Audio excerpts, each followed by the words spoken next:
Good afternoon everybody, my name is Joshua Saliba and I'm here today to present a case study about a contemporary curriculum issue in our Australian educational system, but also in the international educational system. So I've decided to develop my case study on single-sex or mixed coeducational gender schools. So should we have single-sex schools or mixed gender coeducational schools here in Australia? Now, I've approached this case study with a problem-orientated method where I've analysed and researched the different school settings, whether they are same-sex schools or coeducational schools. So over the next 5 to 10 minutes of this presentation, I will identify and explore some of the problems with both settings, and then share some of the teachers' comments and theories on the topic, and then finally providing my personal opinion on the matter. So then hopefully you as a viewer will come up with your own idea and answer to the curriculum issue of should we have single-sex or coeducational schools here in Australia. So just to be clear, the definition of single-sex education or schools is the practice of conducting education where male and female students attend separate classes or attend in separate buildings or in separate schools. Co-educational schools are where both male and females attend the same classes together. So first, let's explore some of the problems associated with co-educational schools that single-sex schools are trying to solve. So one of the problems with co-educational schools is that students, both male and females, waste a lot of time distracting each other, such as showing off to the opposite sex and dating, therefore having a less focus on academics. One teacher I spoke with from a single-sex school said, and I quote, "We have seen many students start to focus heavily on academics. They no longer clown or try to impress the opposite sex."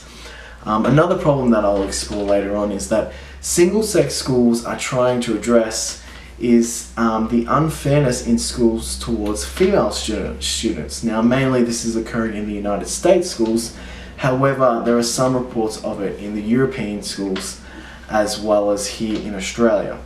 Now, the research is suggesting that teachers favoured and praised male students more often than female students.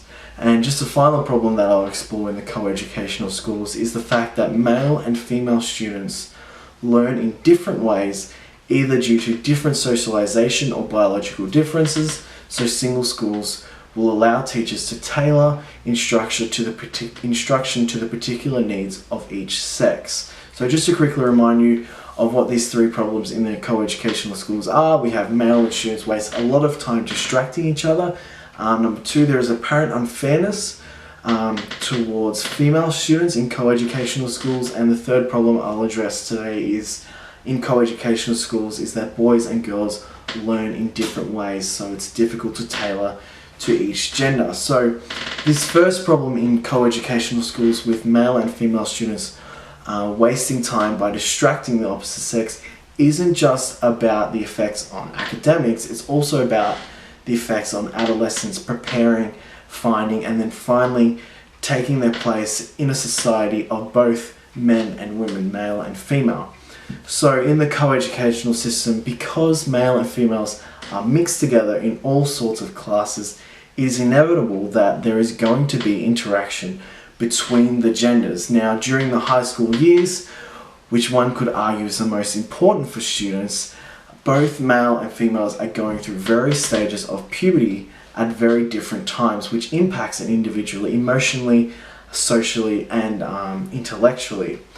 And with this, students become more and more attracted to the opposite sex, which can lead to distractive behaviour to get the attention of the opposite sex. So this doesn't just occur at school during school hours, it occurs outside of the school, but when that happens outside the school, it usually carries on and possibly have large negative ramifications back during school hours. And so of course, because of all of this happening, usually and sometimes academics can be just pushed aside and not really focused on.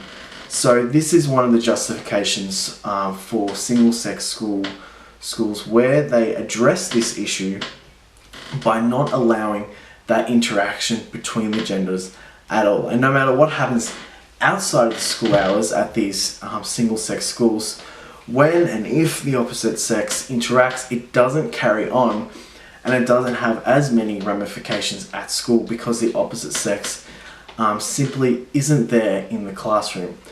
Now, this situation has encouraged a lot of research into academics and grade point averages between coeducational schools and single-sex schools.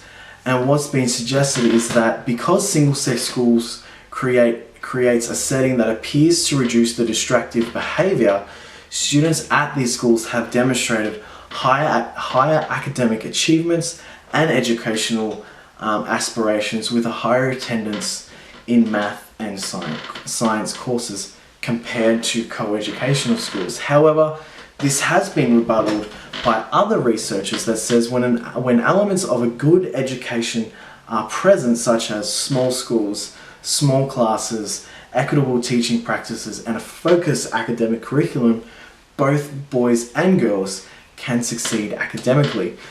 But then there is also the issue that coeducational schools provide a better and more natural social environment which prepares adolescents to take their place in society of men and women when compared to single-sex schools. So parents are really faced with a choice here. Do they want their children to focus more on academics? So then maybe I'll send them to single-sex schools, or do I want them to be more prepared for when they go into the real world, where they work in the workforce, have a family with the opposite sex? So maybe I'll decide to send my children into the coeducational system. So it's really a choice on the parents with that issue and that problem with both coeducational and single-sex schools. Another issue, the second issue that I would like to explore, is the fact that there is research and evidence that shows that there is possibly an unfairness in coeducational schools towards female students. Now, this particular research has been conducted over the past 3 to 4 decades, and it found that boys called out 8 times more often as girls did in coeducational schools, and teachers ignored the raise your hand rule. If a boy yelled out, the teachers usually praised his contribution. However, when girls called out, they usually got reminders to raise their hands. This research also found that teachers valued boys' comments more than girls' comments. Teachers responded to girls with a simple nod or an okay, but they praised, corrected, helped, and criticized boy students. This research found that boys were encouraged to solve problems on their own, but teachers just helped girls when they were stuck on problems. So another justification for single-sex schools is that this simply won't occur at their schools because there are no male and female students, so there cannot be an unfairness towards female students over male students.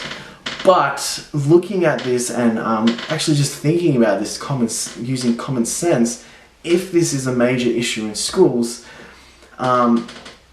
this is something that should be addressed at those particular schools. It shouldn't be used as a comparison between coeducational or single-sex schools, because their teachers can be unfair at single-sex schools when they only are fair to a particular group of female students compared to another group of female students. So this issue should be addressed immediately at the particular school, because those teachers that are doing this in the coeducational system, which is what the research is focusing on, those teachers are not abiding and upholding the professional teaching standards and code of ethics. So what one teacher said to me was that with teachers who treat all students fairly, female high school students can perform academically as well as male students in the same class. So are single-sex schools better in this respect? Again, it comes back to what the parents think and decide, because this issue can occur in single-sex schools where teachers can favour a particular group of male students over another group of male students in those single-sex schools. However, there's not much research into that, but I believe that it can and it would occur. Then the final issue that I'd like to explore and address in the co-educational system that single-sex schools are trying to solve is the fact that male and female students learn differently.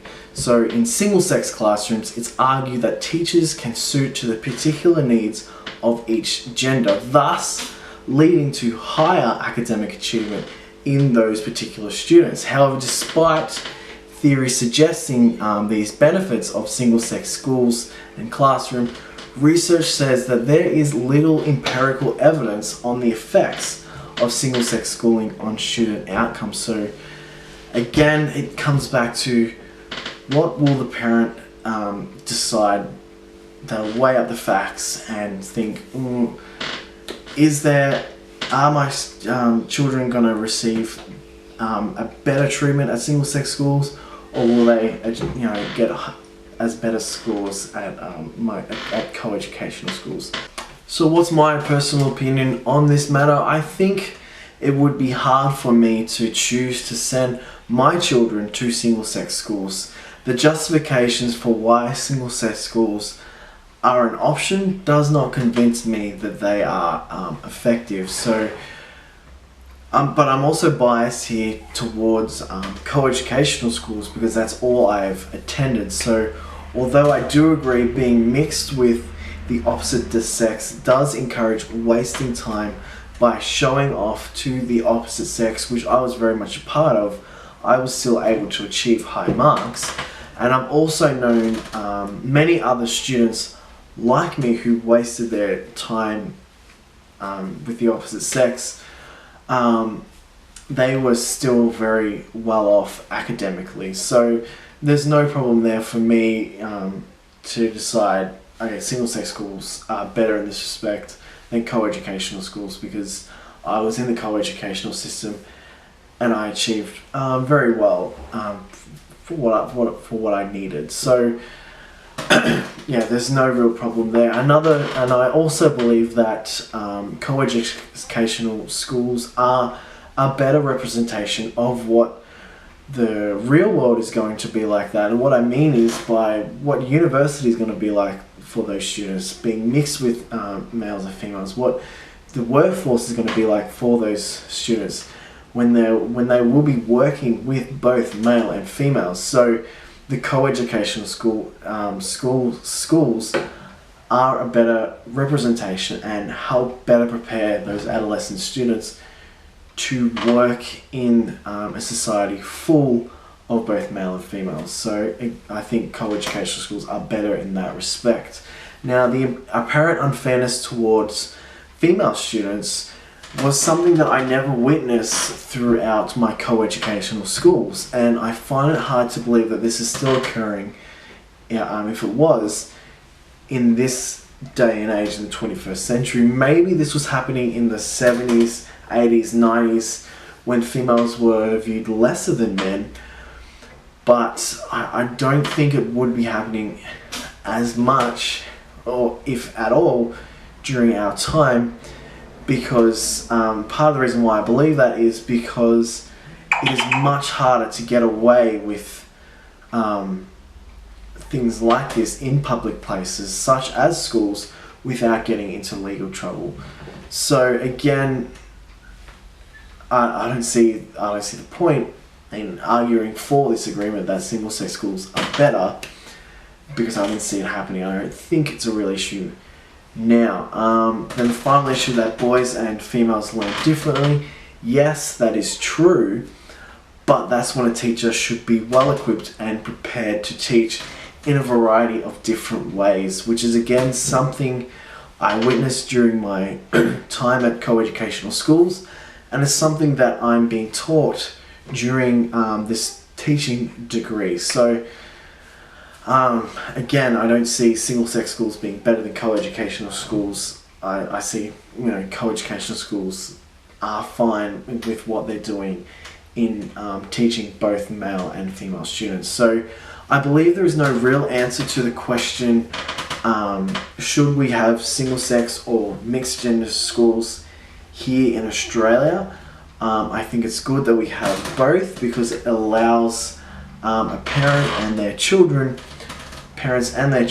to decide to make a decision to go out, have a look, weigh up the issues of both schools, get some feedback from families that went to those schools, weigh up the issues, and then decide, okay, I'll send my children to this co-educational school, or no, I actually think I might send them to the single-sex school. So I don't think that we should only just have single-sex schools here in Australia, or I don't think we should just only have mixed-gender schools here in Australia. I think having both in our country, which is what it is like today, even though there's much less single-sex schools here, I think it's good that we have both, because it's an option. It's there that parents can just make that decision, weigh up the issues, and then decide. I think it's good. So that's what I think. Anyway, that concludes my presentation. I would like to thank you for your attention and your time today, and I hope that what I've presented to you, the issues and the problems related to both co-educational schools and single-sex schools, has helped you to come up with an idea of an answer to should we have single-sex or mixed-gender schools. And hopefully it'll help you when you send off your children to schools. It'll help you make that decision on whether or not you'll send them to co-educational or single-sex schools. So again, thank you for your time. Thank you.